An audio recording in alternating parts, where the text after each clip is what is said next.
आज के इस वीडियो में हम लोग class 9 Maharashtra board science and technology का एक टॉपिक हेरिडिटी पढ़ने वाले हैं। सो स्टार्ट करते हैं। Transfer of characteristics from parents to offspring is called heredity. जब कुछ कैरेक्टरिस्टिक्स पेरेंट्स से उनके ऑफस्प्रिंग यानी उनके यंग वंस तक जाएंगे तो ही उसको बोलते हैं heredity.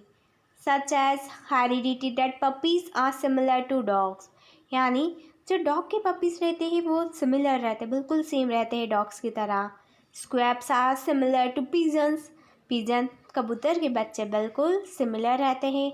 And infants are similar to humans, और छोटे बच्चे ह्यूमन से सिमिलर रहते हैं।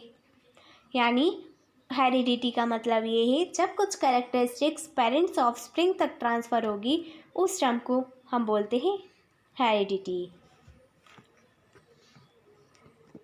अब हम लोग इस वीडियो में क्लास 9 का एक और important topic inherited traits and expression of traits पढ़ने वाले। इनहेरिटेड ट्रेट्स क्या है? सो स्टार्ट करते हैं। हाउ डू स्पेसिफिक ट्रेट्स और the characteristics appear in organisms. कैसे कोई स्पेसिफिक ट्रेट्स ऑर्गेनिजम्स में होता है? Through there are many similarities between the parents and the offspring, there are some differences to.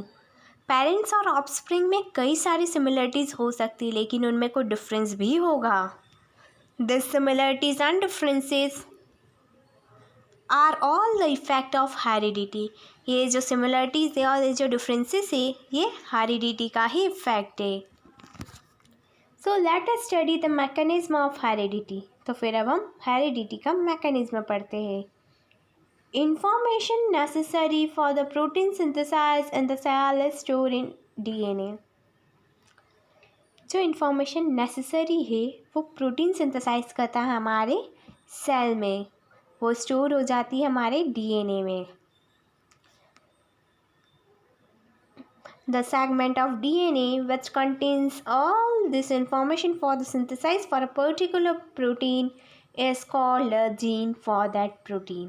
So DNA का एक ऐसा सेगमेंट जो कि सारी इंफॉर्मेशन को सिंथेसाइज करेगा उसको हम बोलते हैं जीन्स ऑफ दैट प्रोटीन, यानी उस प्रोटीन का वो जीन रहेगा।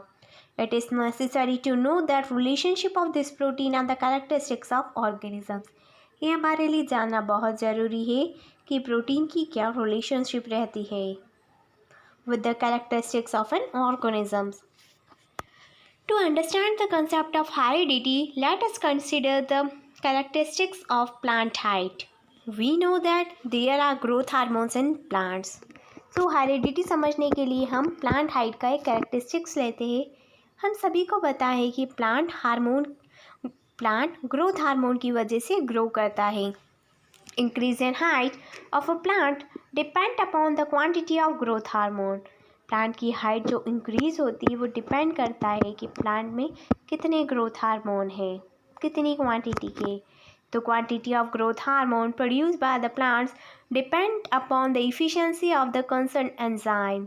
Efficient enzyme produce a greater quantity of the hormones due to which the height of the plants increases। यानी अगर क्वांटिटी सफिशेंट रहेगी तो प्लांट की ग्रोथ भी प्रॉपर होगी। However, if the enzymes are less efficient, a smaller quantity of hormones is produced leading to stunting of a plant। अगर suppose के enzyme बहुत लेस एफिशिएंट है तो प्लांट बहुत छोटे रह जाएंगे क्योंकि उनमें वो हार्मोन्स ही नहीं पहुंच पाएंगे। हार्मोन्स की क्वांटिटी कम रहेगी, क्वांटिटी कम रहेगी तो प्रॉपर ग्रोथ नहीं हो पाएगी प्लांट की। तो एज इट इज़ ह्यूमंस में भी होता है। आज हम लोग इस वीडियो का बहुत इम्पॉर्टेंट टॉपिक क्रोमोसोम्स पढ़ने वाले हैं जो कि क्लास 9 का भी बहुत इम्पॉर्टेंट टॉपिक है। सो स्टार्ट करते हैं। The structure in the nucleus of the cell that carries the hereditary characteristics is called the chromosomes. Nuclear cell के न्यूक्लियर का एक ऐसा स्ट्रक्चर जो हेरिडिटी कैरेक्टरिस्टिक्स को कैरी करता हो उसको बोलते हैं हम क्रोमोसोम्स।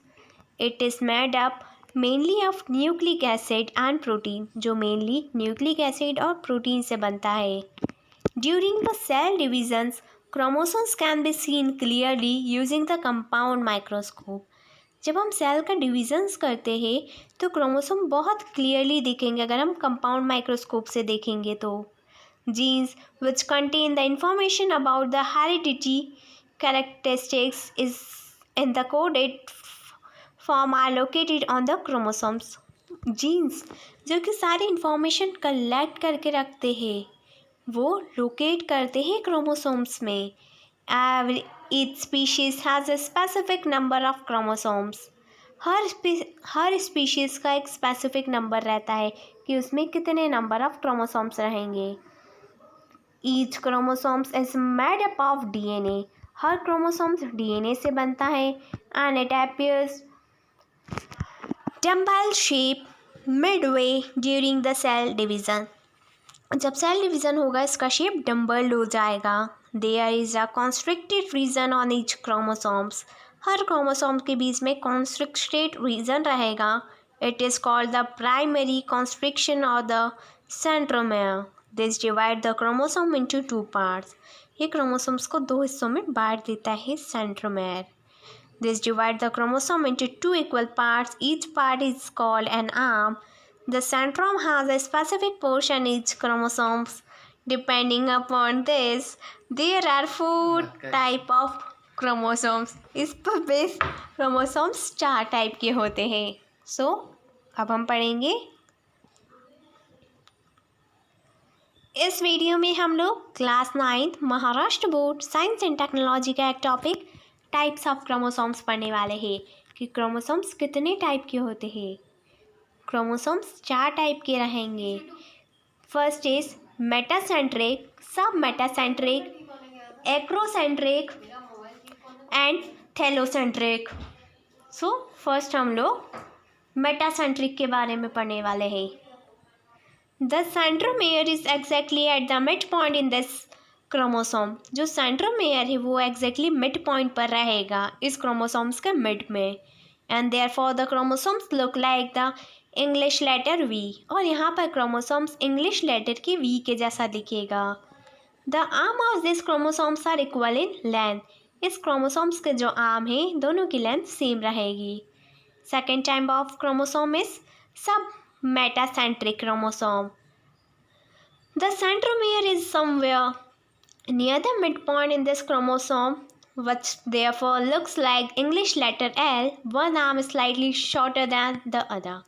ये जो क्रोमोसोम रहता है ये भी मिड पॉइंट के पास में रहेगा जिसका शेप दे रखा है एल, इंग्लिश लेटर एल के जैसे।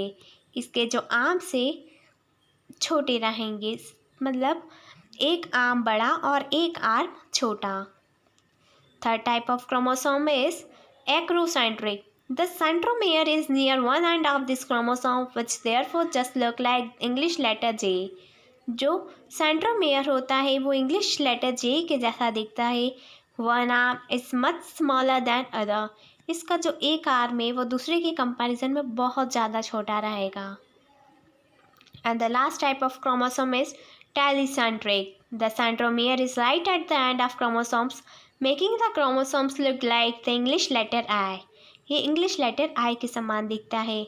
This chromosomes only consist of one arm. Generally in the somatic cells chromosomes are in pair. If the pair consist of similar chromosomes by the shapes and organisations they are homologous chromosomes, and if they are not similar they are called the heterologous chromosomes. ऐसे chromosomes का एक ऐसा pair जिसका shape same रहेगा और organisation भी same रहेगा उसको हम बोलते हैं होमोलोगस क्रोमोसोम्स। और क्रोमोसोम्स का एक ऐसा पेयर जिनका आकार, जिनका शेप सेम नहीं रहेगा वो हेटेरोलोगस क्रोमोसोम्स है। In case organisms that reproduce sexually one of the chromosomes pair is different from that all of than others. Chromosomes of these different pairs are called the sex chromosomes or allosomes, and other chromosomes are called the autosomes. So यहाँ पर हमको सभी chromosomes के type की photograph show कर रखी है। First is metacentric, second is submetacentric, third is acrocentric and last is telocentric. So जो मेटासेंट्रिक है वो V, जो सब मेटा है वो L, जो एक्रोसेंट्रिक है उसका शेप J, और जो टेलोसेंट्रिक है उसका शेप I के जैसा English letter.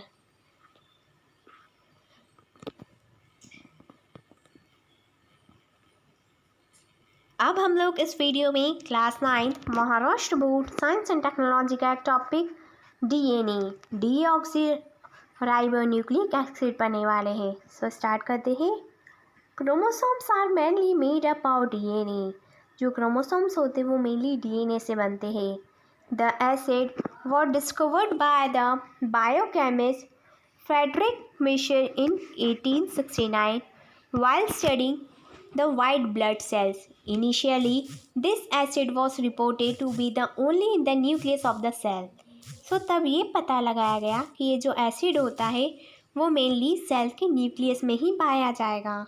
Hence, it was named as nucleic acid. तब से इसका नाम न्यूक्लिक एसिड रखा गया। However, it was later realized that it is present in other part of the cells too. फिर बाद में ये रियलाइज़ किया गया कि सेल के दूसरे हिस्सों में भी पाया जाता है। Molecules of DNA are present in all the organisms from virus and bacteria to human beings. DNA सभी ऑर्गेनिजम्स में पाए जाते हैं, चाहे वो वायरस हो, चाहे बैक्टीरिया हो, और चाहे ह्यूमन बींग्स हो। These molecules control the functioning, growth and the reproduction of a cell and are therefore called the master molecules. ये जो molecules से कंट्रोल करते हैं ग्रोथ को, यानी सेल की ग्रोथ को, डिवीज़न ऑफ सेल को, इसलिए इन्हें मास्टर मॉलिक्यूल्स बोला जाता है। The structure of DNA molecule is the same in all the organisms. DNA molecule का जो स्ट्रक्चर रहता है वो सभी ऑर्गेनिजम्स में सेम रहेगा। In 1953, Walton and Crick produced a model of DNA molecules. As per their model, two parallel threads of nucleotides are coiled around each other. This arrangement is called the double helix. This structure can be compared with the coiled and the flexible ladder. So यहाँ पर हमको DNA का बता रखा है कि कैसे nucleus cell divide हो जाती है क्रोमोसोम्स में और कैसे क्रोमोसोम्स कन्वर्ट होगा जीन्स में। सो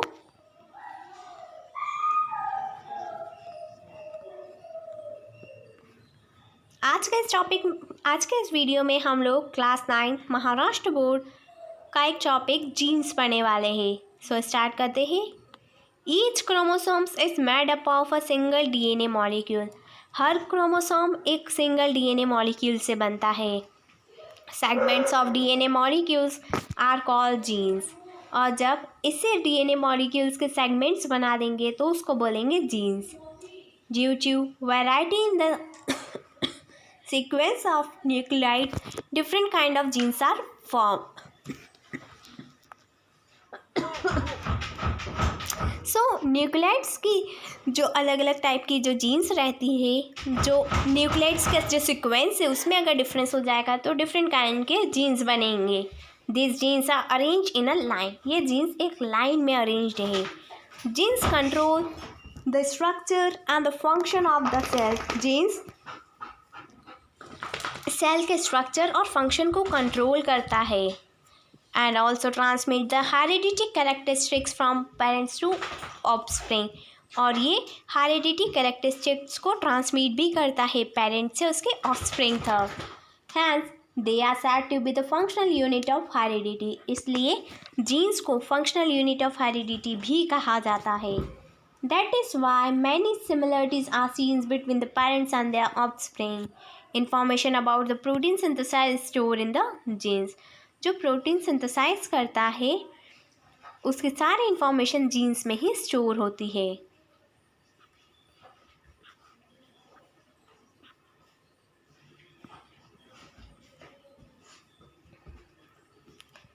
आज के इस वीडियो में हम लोग class 9 Maharashtra board science and technology का एक टॉपिक सीड्स ऑफ टेक्नोलॉजी पढ़ने वाले हैं। इन 1990 the human Genomes project was together undertaken by all the genetics of the world.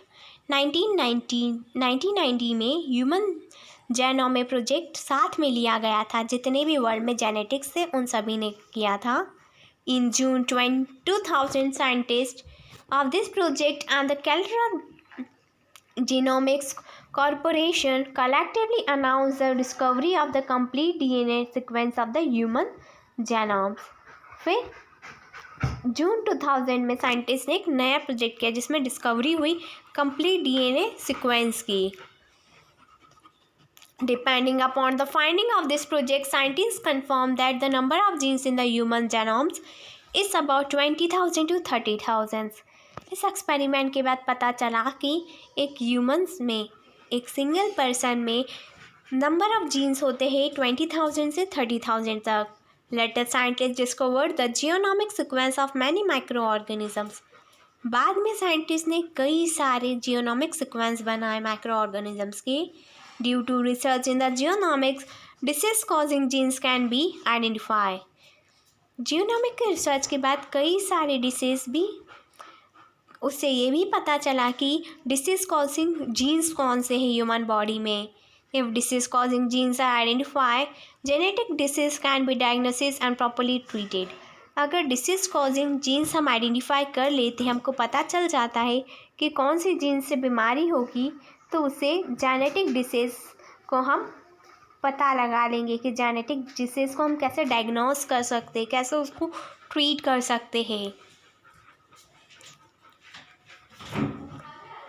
अब हम लोग class 9 Maharashtra board science and technology का एक इम्पॉर्टेंट टॉपिक RNA यानी राइबो न्यूक्लिक एसिड पढ़ने वाले हैं। सो स्टार्ट करते हैं। RNA is the second important nucleic acid of the cell. RNA second important nucleic acid है सेल का। This nucleic acid is made up of ribose sugar, phosphate molecules and 4 type of nitrogenous based adenine, guanine, cytosine and the uracil. The nucleotide is the smallest unit of chain of the RNA molecules. Is formed by the combination of ribose sugar, phosphate molecules and one of the nitrogenous bases. Large number of nucleides are bounded together to form the macromolecules of the RNA. According to the function, there are 3 types of RNA. First is ribosomal RNA, rRNA. The molecules of RNA which is component of the ribosomes organelle is called the ribosomal RNA. So, RNA का एक ऐसा molecule जो कि ribosomes organelle में पाया जाता है, उसको बोलते हैं ribosomal RNA. Ribosomes perform the functions of protein synthesize. Ribosomes protein को सिंथेसाइज का फंक्शन परफॉर्म करते हैं हमारी बॉडी में। Second is messenger RNA, mRNA. The RNA molecules that message the information of protein synthesized from genes such as DNA chain in the cell nucleus to ribosomes in the cytoplasm which produce the protein is called the messenger RNA. So RNA molecules जो कि information को carry करता है, जो कि protein को synthesise करने के काम आती है जीन से राइबोसोम्स तक, तो ये काम रहता है मैसेंजर RNA का। And the next type of RNA is transfer RNA, tRNA. The RNA molecules which according to the message of the RNA carries the amino acid up to the ribosomes is called the transfer RNA. So RNA का एक ऐसा molecule जो कि message देता है mRNA को, जो amino acid को कैरी करके ले जाता है to the ribosomes is known as message transfer RNA.